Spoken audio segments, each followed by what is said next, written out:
Yeah, I think you can go ahead and look for the copy. I can go ahead and receive on your last sample because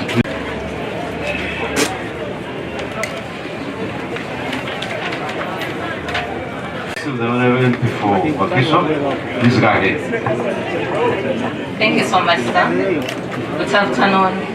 Madam Chairperson of the Commission, and good afternoon, members of the Commission. My name is Betty Ethonalima. I'm the Woman MP for Wakiso District and also the Shadow Minister for Local Governments in Uganda. I'm also the Vice Chairperson of the NUP Parliamentary Caucus back in Parliament here in Uganda. I'm here to submit my expression of interest for the position of the Woman MP for Wakiso District on the NUP Parliamentary card. And with me, I moved along with all my readings of the different documents submitted, but I'm also bringing to the different copies. Right away, I'm from UNEP, and I've got a verified copy of the USCE and UCE certificate from UNEP dated 28th May 2025. UNEP could only give me one copy to the EC of the Electoral Commission of Uganda, and it couldn't give me another copy to the EC of NUP. I'd like to submit the different documents, and I want to thank you. Yeah, please go ahead and submit the documents. We shall look at our copies. Allow me to submit the key documents, originals, for verified dated 2025. Much as I have the ones of 2020, but the ones I have right now. Thanks so much. Good afternoon, team. I am St. Palak because Emmanuel Sedirarene, former member of Parliament for Makiti Municipal Parliament. And I'm here to submit my expression of interest for the post of Wakiso District Chairperson. Thank you so much.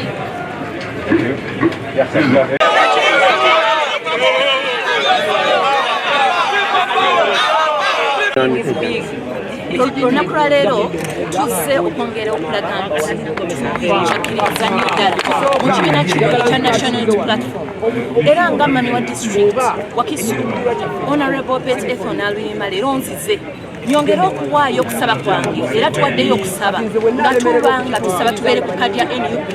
era mu kisanja ekingi ekya 2026 tube nga ffe tukute umbrella nsaba bana Wakiso mbakakase ebintu bye tuyimiriddeko bikyaliwo tebinaggwawo bwe tuba nga ffe bannamba 2 okuteeka ssente mu kitavu ky'eggwanga naye nga mulaba ensonga zaffe nga bwe zifaanana laba jjaamu bwata bukidde mu Wakiso laba ebikyagenda mu maaso nga twogera ng'abantu bava gye bavudde ne balinnyirira Victoria ya Wakiso ne bava gye bavudde ne baba nga balemesa abana Wakiso kulaakulana mikwano mu mwagwa mwe banna Wakiso gukyaliwo era naluyima nzize nyongera okunyweza ekyo kye tulina okusikayo keeki ya ggwanga tetusaba nsabe naye tufuna ku ekyo kye tulina okuba nga tufuna kubanga ffe tuteeka ssente ddala ddala mu ggwanika eryo tetusobola kubanga tuweebwa bukunkumuka nga banna Wakiso mikwano nzize twongere okulanga tutambuza 2026 mama Wakiso kulwabakyala tutambuza ensonga zino bannange ensonga era ngombeeko maze esaawa eno okuteekayo empapula nzirina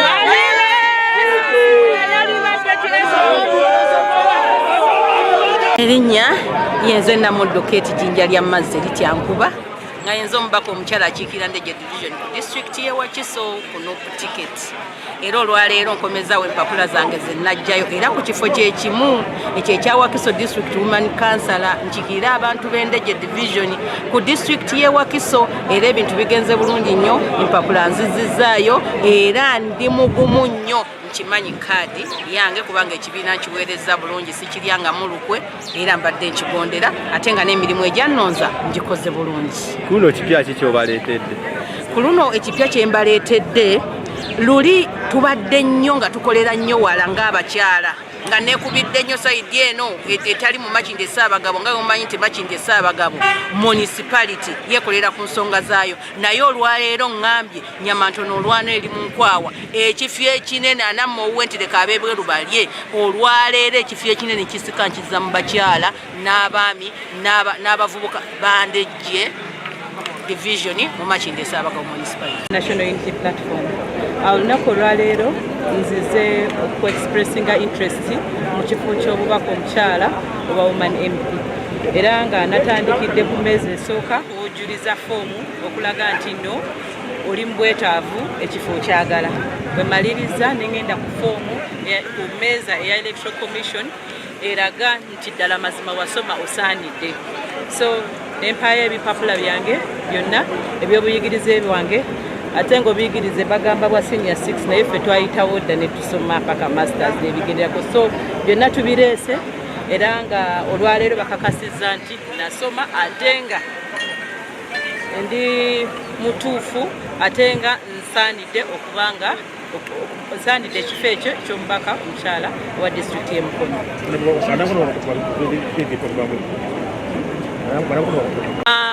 Essaawa ya leero ze mubaka aliyo mubaka omukyala ow'Omukono district era nga byenkoze Mukono bingi nnyo kyamazima ntambudde buli magombolola tugezezaako okulifitinga abakyala abavubuka mu byemizannyo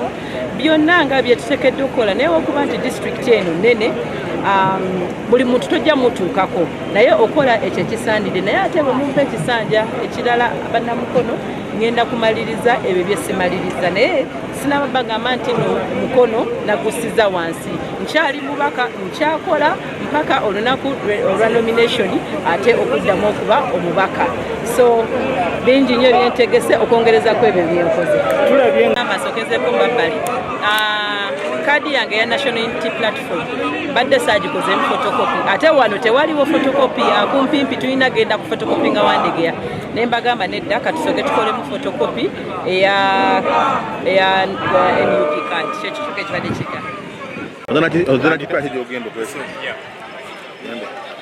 amanya gange nze Chestalo Ian Agustin era nga ndi mutuze w'ekira Kira municipality nzize okuyimira ku bwa division councillor Kira Kito era nga nzize okujjawo abakulembeze abeebafu nzize kujjawo kasasiro yenna babadde beebase nnyo kati kyekiseera ffe abavubuka tuveeyo tuyimuke twekwatiremu kuba guno omulembe gw'abavubuka abakadde batuule ffe tubakolere bajja tuwabula bwe tunaaba tugenza obubi naye nga kyekiseera tweyimukiremu ffe nga abavubuka tutereze ebitundu byaffe neyanziza nnyo wano mbadde ndese expression interest forms zange mbadde nzireese zikomezaawo era bankoneddemu stamp so saawa yonna tuyiriba kyekiddako neyanziza se tubange mwenna ab'omukyengera mbalamusizaako bassebo ne bannyabo erinnya yenze Kaweesa Joseph kansala yapulomootingiddwa okujja n'ensimbewo ku bwa kansala LC5 okulipurezentinga abantu b'ekyengera obulungi ku Wakiso District Council yenze kansala eyalondeddwa akyasinze okuweereza abantu aba bulijjo ku Kyengera Town Council nga nsomesa abaana abatasoma ku kyalo kyekisinga okunjagaza yenze kansala aleeta emirimu okuva mu makampuni n'enjiwa abantu b'ekyengera yenze kansala akola enguudo yenze kansala eyalondeddwa akyasinze oleeta medical campus ne bajjanjaba abantu ku bwereere mu Kyengera Town Council era abantu basabye nzije ku bwa kansala LC5 fomu zino maze zijjayo maze n'okweyogerako bulungi nnyo nsaba munsabire empangule kadi ya NUP nsobole okulondebwa mu ssanyu ng'abantu bwe mwagala nja kugondera ekibiina kyange ate nga nkakasa ngenda kuba muwanguzi teri asobola kumpangula Kyengera kubanga amaanyi gali mu bantu bonna we balaga bayimba kansala Kaweesa Joseph ngenda